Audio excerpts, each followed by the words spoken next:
ఆ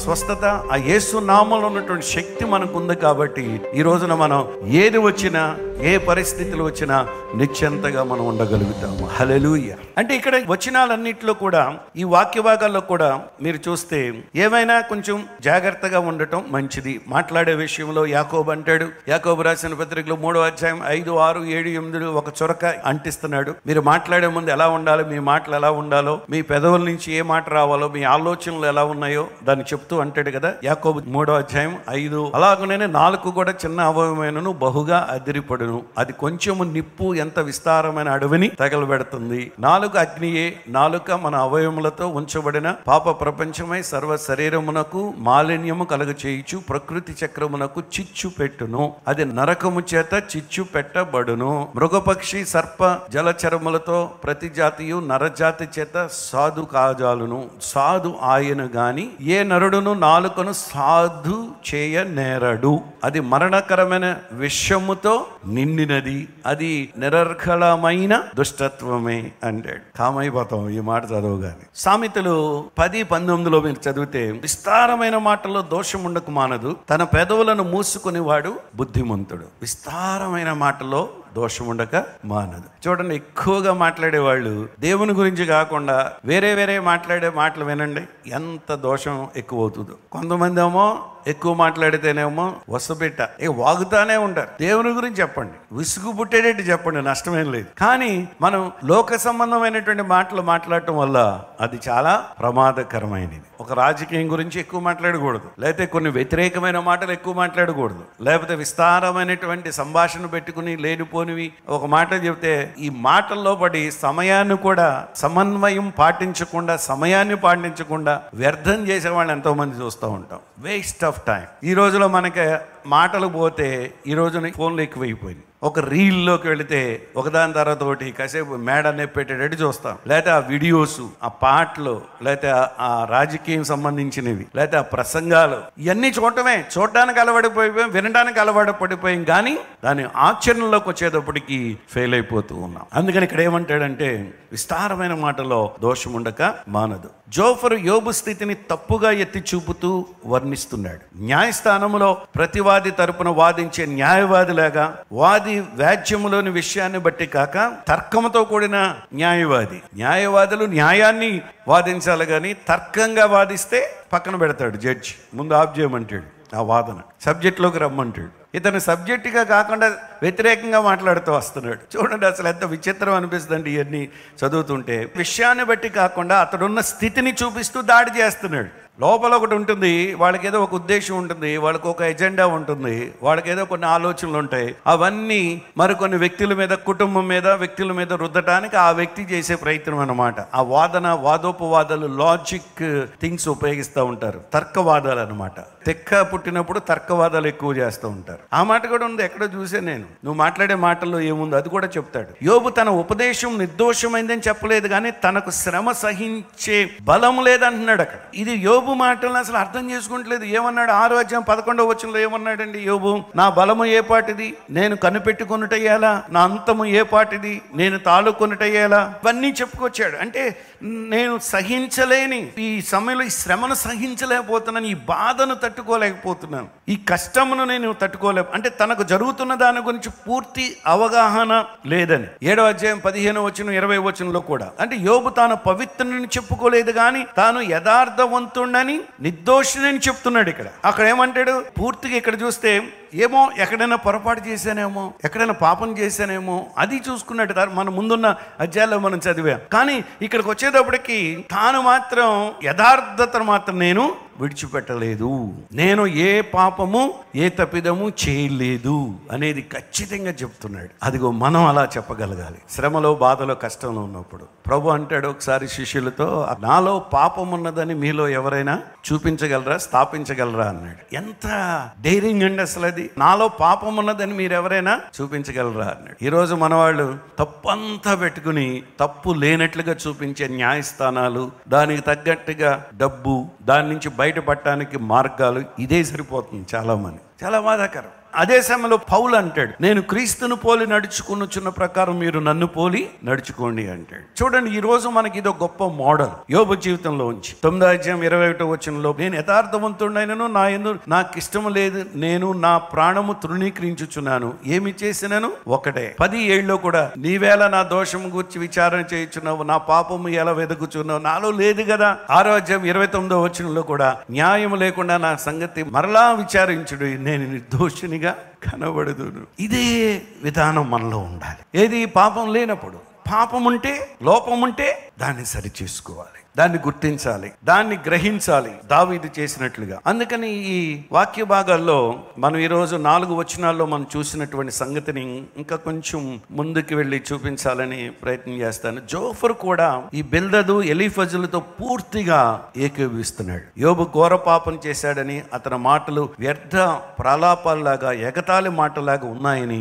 ముగ్గురు నమ్మేశారు. ముగ్గురు ఒకటైపోయి దాడి చేసేస్తే ఎలా ఉంటుందో చెప్పండి స్నేహితుడి మీద. అంటే నిజమైన స్నేహం ఇలా ఉంటుందా? ఏనాడైనా మన ప్రభు ఇలా దాడి చేశాడా? నిజమైన స్నేహితుడిగా ఉండి శిష్యులతో గాని అక్కడ ఉన్న ప్రజలతో గాని ఆయన మాట్లాడిన తీరు ఎలా ఉండేది? అది నిజమైన స్నేహం. అంటే ఏదో ఈ లోక సంబంధమైనది అవసరాలను బట్టి స్నేహం కాదు. ప్రభు ఎప్పుడు ఆయన ప్రాణం పెట్టే స్నేహం. యోబు ఇలా అనలేదు.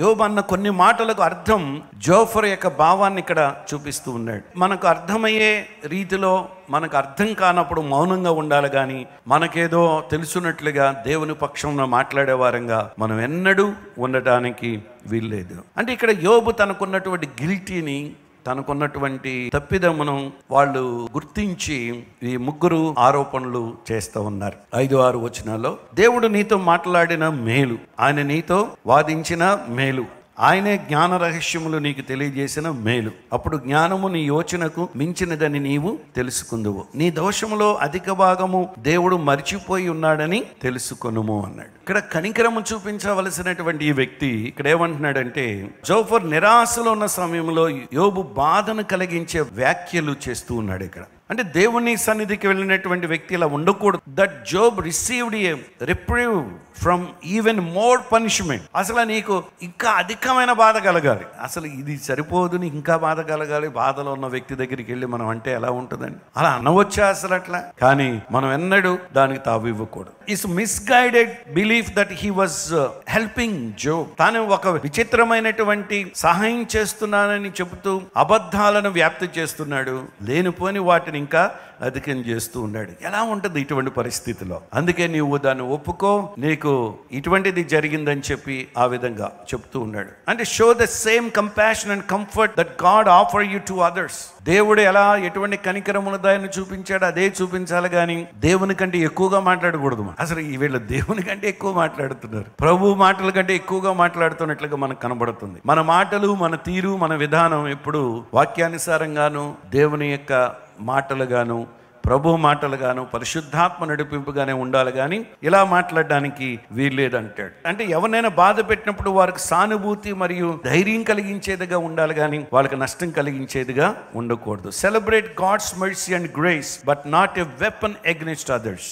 ఇతరుల మీద దాడి చేయటం, ఇతరుల మీద మాటలతో పడిపోవటం, వాళ్ళు దురుసుగా ప్రవర్తించడం అనేది కాకుండా, నేరారోపణ చేయకుండా వాళ్ళకి దేవుని యొక్క కనికరాన్ని, దేవుని యొక్క కృపను చూపిస్తూ మనం వెళ్ళాలి. ఎజ్రా 9:13 అయితే మా దుష్క్రియలను బట్టి, మా గొప్ప అపరాధములను బట్టి ఈ శ్రమలన్నీయు మా మీదకి వచ్చిన తరువాత మా దేవుడైన నీవు మా దోషములకు రావలసిన శిక్షలో కొంచెమే మా మీద ఉంచి మాకు ఈ విధంగా విడుదల కలగజేయగా మేము నీ ఆజ్ఞలు మీరి అసహ్య కార్యములను జరిగించిన జనుల్లో సంబంధములు చేసుకున్న ఎడల మేము నాశనమగు వరకు శేషమయమును లేకుండానట్లు, తప్పించుకున్నట్టుకు సాధనమైన లేకుండానట్లు నీవు కోపపడదు కదా అంటాడు. అంటే దేవుడు కూడా ఎంత తప్పిదం చేసినప్పటికీ కూడా ఇటువంటి శిక్షను తీసుకురాడు.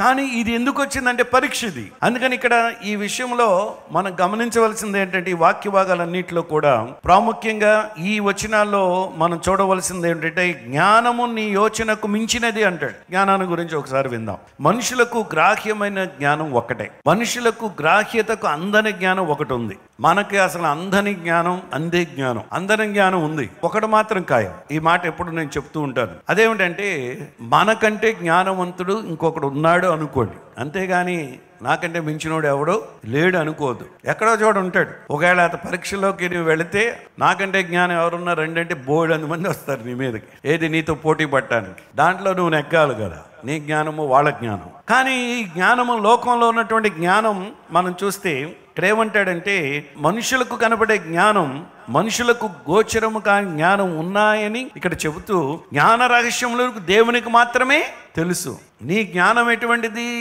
లోక సంబంధమైన జ్ఞానం. రహస్యములను తెలుసుకునే జ్ఞానం, మర్మములు తెలుసుకునే జ్ఞానం మనకు లేదు. పరిశుద్ధాత్ముడు ప్రవచన రీతిగా వాక్య రూపంలో దేవుడు మనకు మాట్లాడితే తప్ప అది జ్ఞాన రహస్యములు అనేవి ఈ లోకంలో ఉన్న వ్యక్తికి తెలియవు.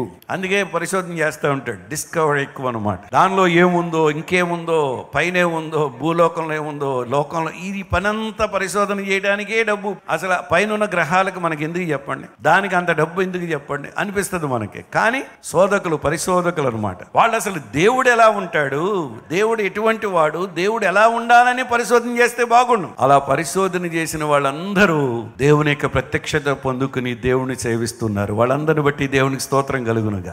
లోకాన్ని పరిశోధన చేసేవారు, భూలోకాన్ని పరిశోధన చేసేవారు, వీటిలో ఉన్న వాళ్ళందరూ ఆ పరిశోధనలో పడి కొట్టుమిట్లాడుతూనే ఉన్నారు. ఇంకా వాళ్ళ జీవితం అయిపోతుంది, వాళ్ళ తర్వాత ఇంకొకళ్ళు వస్తారు, అది పరిశోధనలు జరుగుతూనే ఉంటాయి, దానికి ఖర్చు అయిపోతుంది. కానీ ఇక్కడ చూస్తే ఆయన మాత్రమే దేన్నైనా నలుదిక్కుల నుండి చూడగలడు. నలుదిక్కులకు మనం చూస్తే ఎటు చూస్తాం? నలుదిక్కులు చూడగలమండి, మనం చూడగలం. ఇప్పుడు నలుదిక్కులు చూడలేము. మనం నలుదిక్కులు చూడగలిగింది దేవుడు ఒక్కడే. He knows everything. ఆయన కనుదృష్టి లోకమందంతటా సంచారం చేస్తుంది.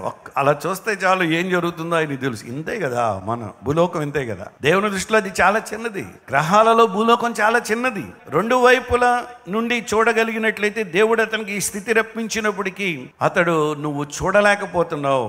జోఫర్ యొక్క యోచన ఏమిటంటే, దేవుడు న్యాయవంతుడు, నువ్వు దాన్ని గ్రహించట్లేదని. అంటే యోబు దోషంలో చాలా భాగానికి కాక కొద్ది దానికే దేవుడు అతను శిక్షించాడు అని జోఫర్ ఇక్కడ చెబుతూ ఉన్నాడు. ఈరోజు దేవుని యొక్క జ్ఞానాన్ని మనం ఎంతగా తెలుసుకుంటున్నాం? దేవుడు మనకిచ్చిన ఈ జ్ఞానం ఎంతో గొప్పది. ఏమిటా జ్ఞానం అంటే, మనం మంచి చెడుల మధ్యలో వ్యత్యాసాన్ని తెలుసుకునే జ్ఞానం దేవుడు మనకిచ్చాడు. చీకటికి వెలుగుకు మధ్యలో ఉన్న వ్యత్యాసాన్ని తెలుసుకునే జ్ఞానాన్ని దేవుడు మనకిచ్చాడు. మరణానికి జీవానికి మధ్యలో ఉన్నటువంటి వ్యత్యాసం తెలుసుకునే జ్ఞానం మనకిచ్చాడు. మార్గం అంటే ఏమిటో, సత్యం అంటే ఏమిటో, జీవం అంటే ఏమిటో, ఈ లోకంలో దేవుడు మనకిచ్చిన మనస్సాక్షిని బట్టి దేవుడు మనకిచ్చినటువంటి జీవితాన్ని ఎలా జీవించాలో వాటిని వివేచించే అటువంటి గొప్ప జ్ఞానాన్ని ఇచ్చి దేవుడు మనం నడిపిస్తున్నందుకు ఆయనకు మహిమ కలుగును గాక. హల్లెలూయా. జోఫరు కోరిక నెరవేరింది. ఇక్కడ దేవుడు యోబు పట్ల కరుణ వహించి అతనికి రావలసినటువంటి శిక్షను దానికంటే తక్కువ శిక్షను పంపించాడని ఇక్కడ చెబుతూ ఉన్నాడు.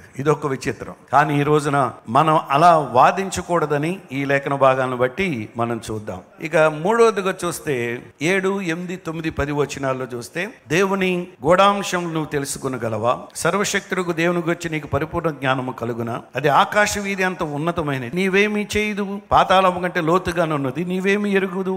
దాని పరిమాణము భూమి కంటే అధికమైనది, దాని వెడల్పు సముద్రం కంటే అధికమైనది. ఆయన సంచారం చేయించి ఒకని చెనరు వేసి వ్యాజ్యమాడ పిలిచినప్పుడు ఆయన నడ్డగింపగలవాడెవడు?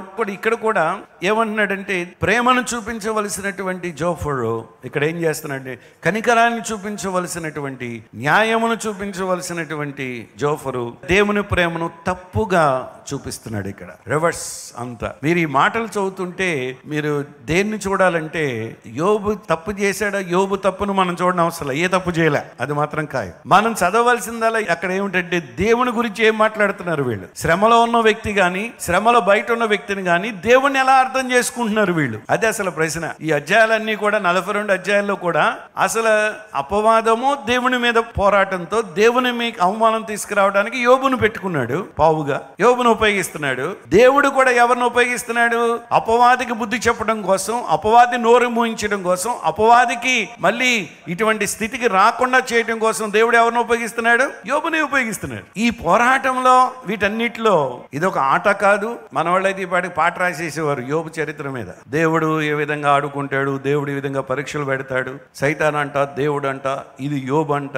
ఇదంతా వాళ్ళకి ఏం అర్థం కాదు. మనకు అర్థమైనట్లుగా దేవుణ్ణి ఎరగనటువంటి వారికి ఏమీ అర్థం కాదు. వాళ్ళకి అర్థమయ్యేదల్లా ఒకటే, ఏదో పుట్టాం, ఈ లోకంలో జీవిస్తున్నాం, చచ్చిపోతే ఎక్కడికి వెళ్తాం, ఏమవుతామో తెలియదు. కానీ ఇక్కడ సమస్తము తెలిసినటువంటి విధానాన్ని మనం ఇక్కడ చూస్తూ ఉన్నాం. అంటే Zophar misrepresented God's love for his people. ఇక్కడ విషయం చెప్పమంటారా, దేవుని ప్రేమను ఎప్పుడైనా సరే, దేవుని చిత్తమును దేవుని ప్రేమను దాన్ని తప్పుదోవ పట్టించకూడదు. అపవాదిక కుయుక్తులు అదొకటి. అపవాది ఎప్పుడు ఏం చేస్తాడు తెలుసా, దేవుని ప్రేమను ఎప్పుడు తప్పుపడతాడు. అందుకే ఈనాడు కొంతమంది క్రైస్తవ వ్యతిరేకులను పోగు చేసి ఈ మతమౌఢ్యంలో ఉన్నటువంటి కొంతమంది జ్ఞానం అని చెప్పుకునే కొంతమంది వ్యక్తులు బయటకు వచ్చి ఏం చేస్తున్నారంటే, ఈ రోజును నోటుకొచ్చేది ఏది మాట్లాడితే అది ఎక్కువ కదా, అదే గొప్ప అనుకుంటూ వాదిస్తున్నారు, మాట్లాడుతున్నారు.